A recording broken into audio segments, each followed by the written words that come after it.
Hello and welcome back to the Many Voices. Today we'll just be going over a quick update to the Diadem campaign. I posted a little post a little while ago about what was going on with this. The next battle video is incoming soon, guys. But the market popped today, so we have ourselves the mercenaries that we can hire. Instead of just having pilots, we now have mercenaries, and they come with a mech and a specific hiring fee, which appears to be 1/10 of the cost of the mech. So here's the pilots, and then we have the unit market here. As you can see, we kind of got some crappy rolls on the value of these mech tokens, but these vehicle tokens are pretty reasonable. Raoz has given me my chameleon, which is about 4 million. I have about 6 million right now, which means that I have around 2 million to spend. So if I basically bankrupted myself, I could purchase this unit right here. But I just wanted to go through these really quickly and sort of just show you what units we have available to purchase, because these can obviously be, any mech or any vehicle of that weight that we want to. We can also adjust the weight by increasing the cost.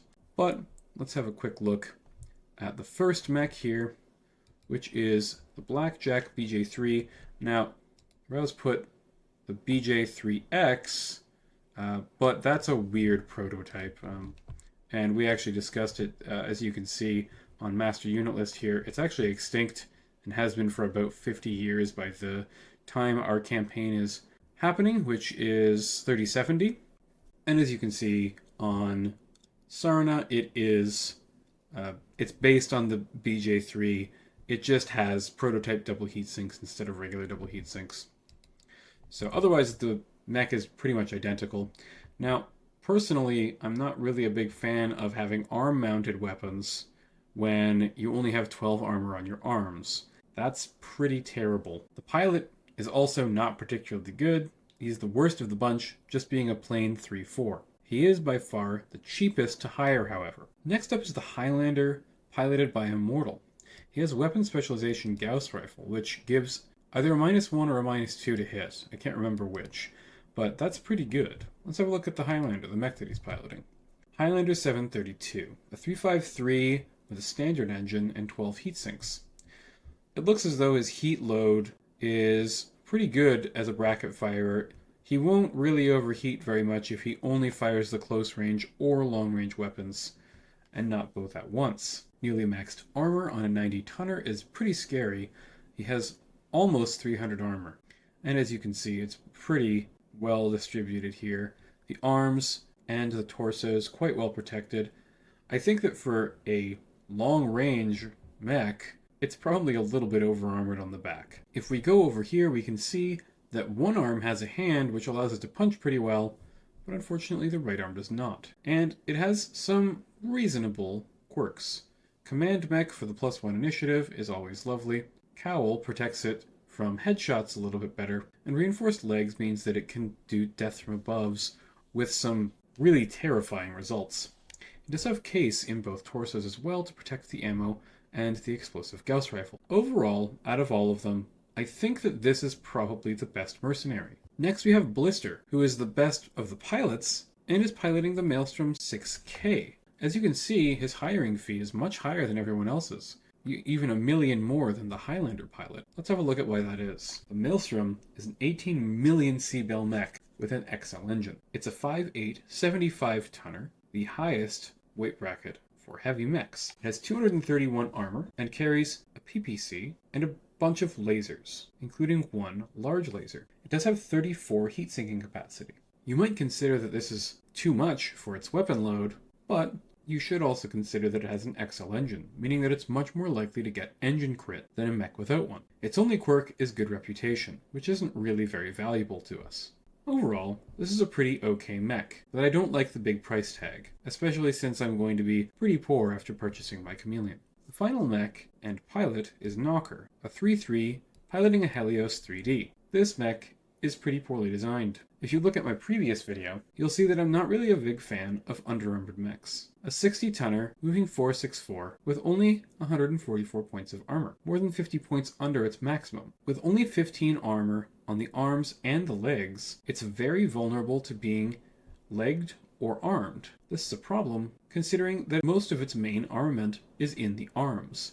The Gauss rifle and ER medium laser pairing are both in there. The mech has case in the right torso, which is pretty nice. It does have a reasonable close range weapon complement if something does close. Overall, I think that this mech is really meant to just sit in the back, find a good sniper's perch somewhere with its 4 jumping capability, and simply sit back and fire off the Gauss rifle every turn.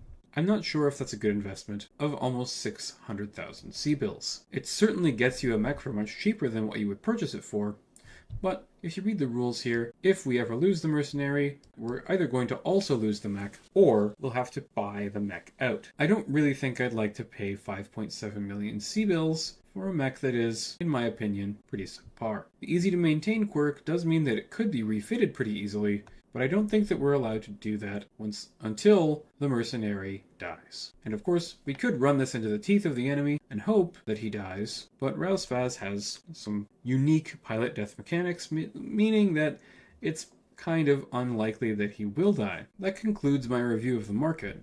Let's go have a look at the campaign map and see what's going on there. Fang Lance, the lance containing my Ostsoul, is going to be going onto this node after our battle yesterday, and shipping itself all the way over here to the Bastion army base. As you can see, Diadem forces are getting overwhelmed quickly here, although they've managed to hold off most of the force for some time, and they do have some tank reinforcements coming. My concern is that there's going to be some units coming up from the south here, trying to stop us from keeping this base. Sadly, the recon point has been taken, but it looks as though Diadem is attempting to send a tank lance over there to deal with it. This is slightly reassuring. As always, Weasel's LAM mechs are hanging out here, having some fights, and helping Diadem hold the line. It will take 3 days from April 3rd for my units to arrive here.